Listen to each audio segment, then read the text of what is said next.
Hello and welcome to my easy to understand guide to the Gentlewoman magazine and representation. This video is going to be particularly relevant for you if you are studying AQA A-level because it currently appears as a set text on that specification.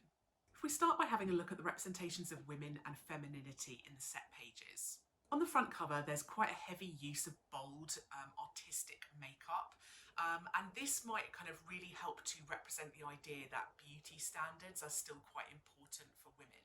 In the boxing article, there is a mention of the fact that Ramla Ali took up boxing in order to try and lose weight, so this kind of backs that up. Stella McCartney's article, obviously she's a fashion designer, so again perhaps reflecting traditional ideas about femininity, being interested in fashion, weight loss, diets and makeup. Although it's worth noting that whilst they do use a lot of celebrities on their covers, they don't always focus on traditionally beautiful young women. They go for a wide range of stars on their front cover, ranging from both very young into a much older age bracket. And whilst this front cover and some of the articles seem to reinforce some ideas about beauty standards for women, actually the magazine as a whole is promoted as being quite feminist and progressive.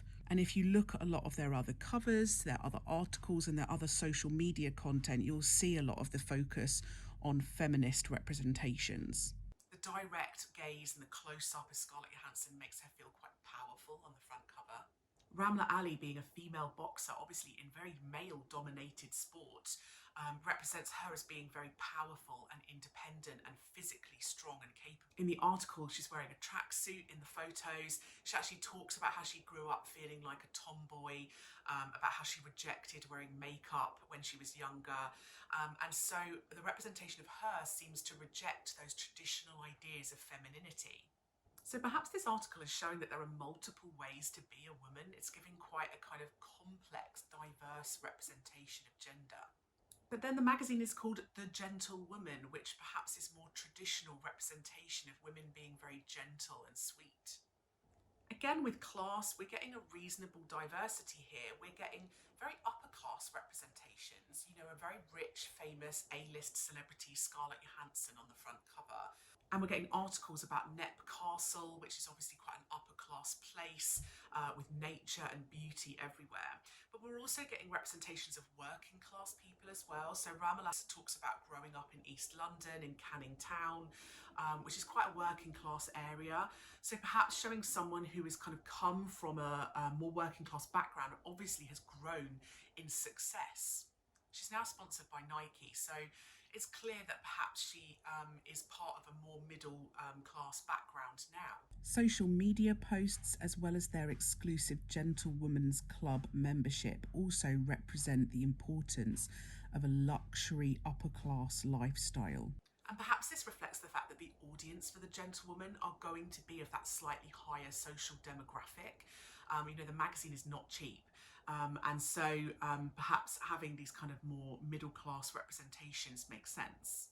There's a big focus on representing the environment and the topic of environmentalism in the magazine set pages too. The article about Knepp Castle really suggests that nature needs to be supported and protected, especially from various threats that it mentions. The Stella McCartney article focuses on things like vegan fashion, and it talks about it being visionary and makes it feel very exciting.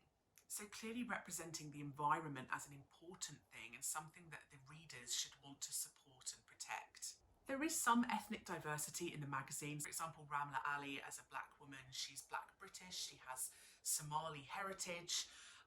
It gives it some ethnic diversity, and whereas other mainstream magazines often don't feature very much diversity at all. She even talks about being a Black Lives Matter supporter. However, the magazine can be seen as still fairly white. Most of the people featured on the other set pages are from white backgrounds.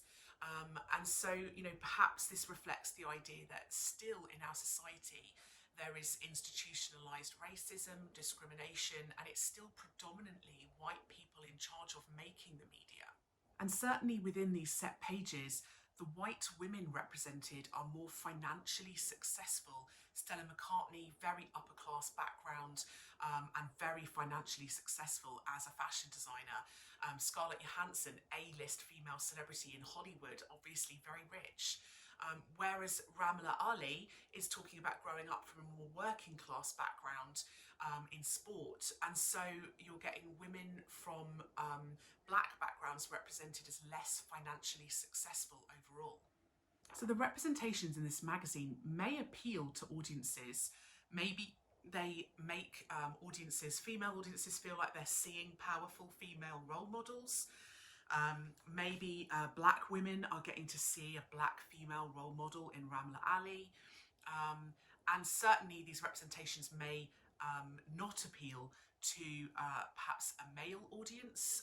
This is clearly a magazine not aimed at them. But it may also be, these representations may be rejected by some audiences for still lacking diversity, for still feeling predominantly focused on middle class to upper class white females.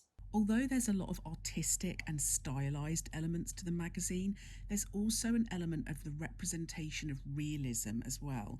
A lot of the photographs are designed to make it feel like we're seeing very casual moments, that they're not set in studios. The backdrop to the Stella McCartney shot looks like a kind of boarded up window, and even online a lot of the photos they use are in very casual poses that have a feeling as though the photographer just happened to catch the women in those particular situations. So that was my easy to understand guide to representation within the Gentlewoman magazine.